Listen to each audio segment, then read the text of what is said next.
हमारा क्या होगा? हम मुक्ति के लिए आते हैं यहां पे, और मुक्ति तो नहीं मिलती, परेशान और हो जाते हैं। ध्यान से भी हमें कुछ भी हासिल नहीं होता, किसी सवाल का उत्तर समझ नहीं आ रहा है।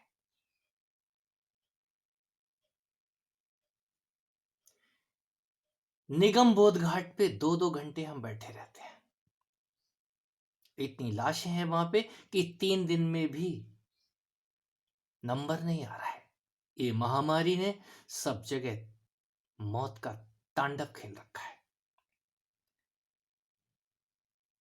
मौत से डरने वाले मित्र, डरना चाहिए, डर स्वाभाविक है। ये महामारी कब नहीं थी? ये महामारी तो सदा ही रहती है, कभी कम कभी ज्यादा।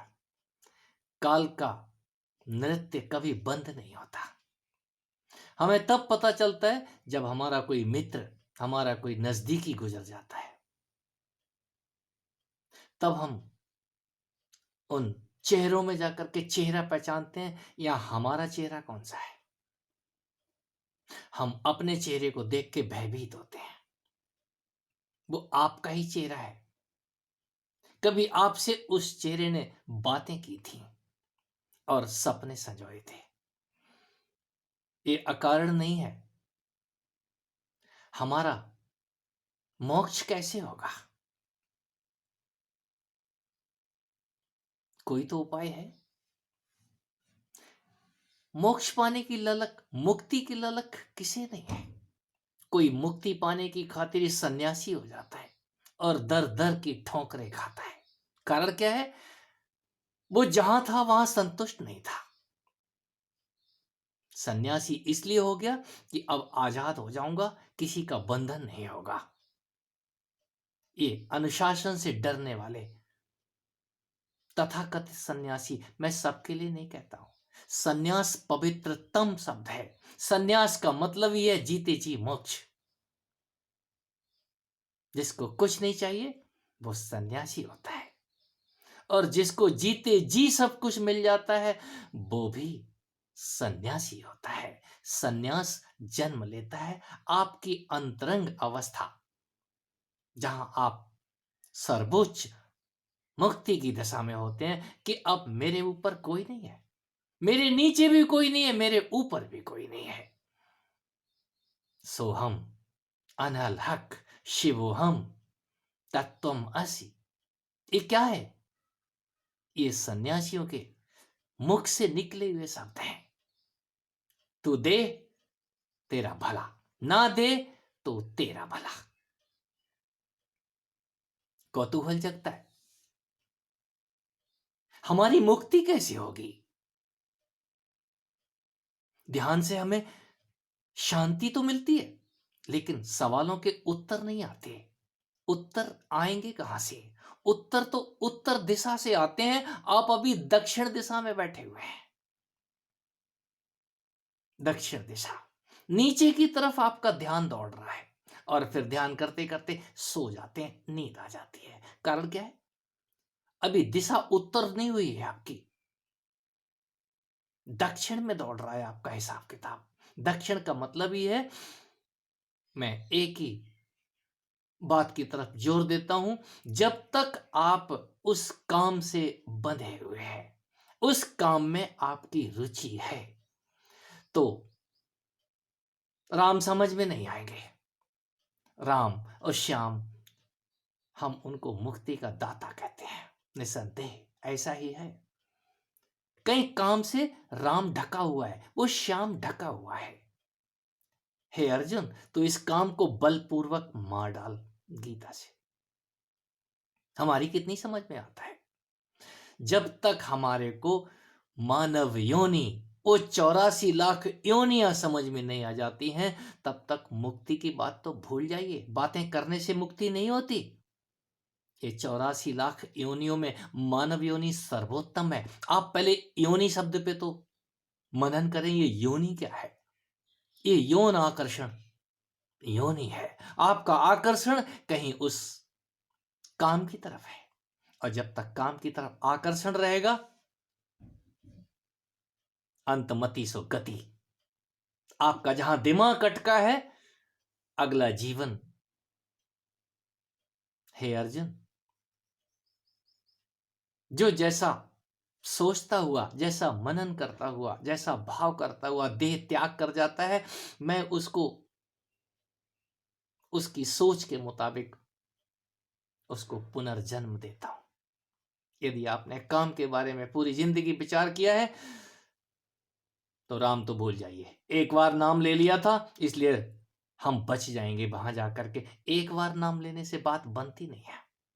ये तो किसी मूड को रास्ते पे लाने के लिए कथाएं कही गई थी।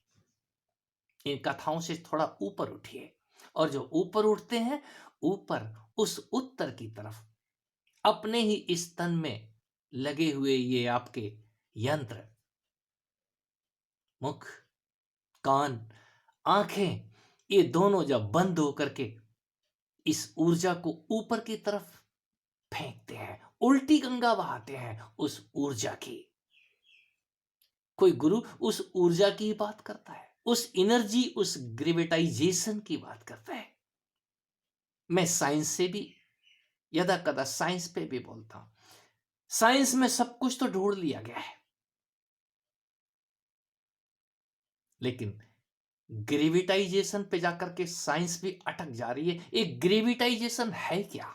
बस खिंचाव, मैग्नेट पावर। मैग्नेट में भी उत्तर और दक्षिण ध्रुव है, नॉर्थ एंड साउथ पोल है। ये नॉर्थ क्या है, ये साउथ क्या है?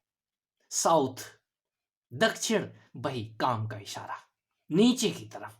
उत्तर आपका कैलाश का शिखर है, ऊपर की तरफ। किन्हीं योगियों के नजदीक यही चीज जानने को मिलती है। योगी साइंटिस्ट नहीं है, वैज्ञानिक नहीं है, लेकिन वैज्ञानिक से अनंत कदम आगे है। हमारे वेदों ने, हमारे ज्ञान शास्त्रों ने अनंत काल से यह घोषणा की है। अब उत्तर और दक्षिण में से उत्तर दिशा का चुनाव करो। और जो थोड़े समझदार होते हैं, वो उत्तर दिशा हिमालय की तरफ दौड़ लगाते हैं, और कुछ बीच में होते हैं, वो ध्यान में ठिठक जाते हैं, और कुछ सर्वोच्च बुद्धि वाले होते हैं, वो अपने ही सिर को, वो दशम द्वार को फोड़ने की हिम्मत जुटाते हैं। जीते जी ध्यान से यही तो होता है। वो तीर आपको समझ तो आए, कहीं कृष्ण की बांसुरी समझ तो आए। राम के हाथ में जो तीर है, धनुष कंधे पे है और तीर की नोक ऊपर को है। बांसुरी कमर में है और नोक ऊपर को है। क्यों? बजाना नहीं है ना अभी, इसलिए वो कमर में खोसी हुई है। वो प्रतीक है उत्तर का। उनके पास उत्तर है, इसलिए बांसुरी नीचे नहीं लटका रखी है उन्होंने, तीर को नीचे को नहीं किया हुआ है। ये इशारे समझ आते हैं। जिनको मोक्ष चाहिए, मुक्ति चाहिए, पहले तो काम से, इस काम से कहीं राम की आराधना तो करो, उस श्याम की आराधना तो करो। हे अर्जुन, तू ध्यानी हो, तू योगी हो। ये शब्द आपको जब हिलाने लग जाए, याद रखना आपके मुक्ति की तरफ कदम बढ़ चुके हैं। और जिसके कदम मुक्ति की तरफ बढ़ जाएं, वो दूसरे से इरिटेट नहीं होता, वो अपनी ही दुनिया में मस्त रहता है। मिले तो ठीक, ना मिले तो ठीक, तू दे या ना दे, मुक्ति है या नहीं, वो स्वयं खोजता है। और खोज लेने के बाद रात और दिन जागरण की बातें करता है। जागो, ये 7 दिन पर्याप्त हैं। यदि आप 7 दिन ठीक से जागते हैं, तो 7 से 8वां दिन नहीं, इस 7 दिन में भी यदि आप 7 घंटे भी प्रतिदिन एक करके देखें, हमारे पैर सुन्न हो जाते हैं। पैर तो सुन्न होंगे ही, आप मत सुन्न हो जाओ। पैर सुन्न हो जाते हैं, आसन बदलो, खड़े हो जाओ, बैठ जाओ, लेट जाओ। जानना आपको ही है, और जो जानने में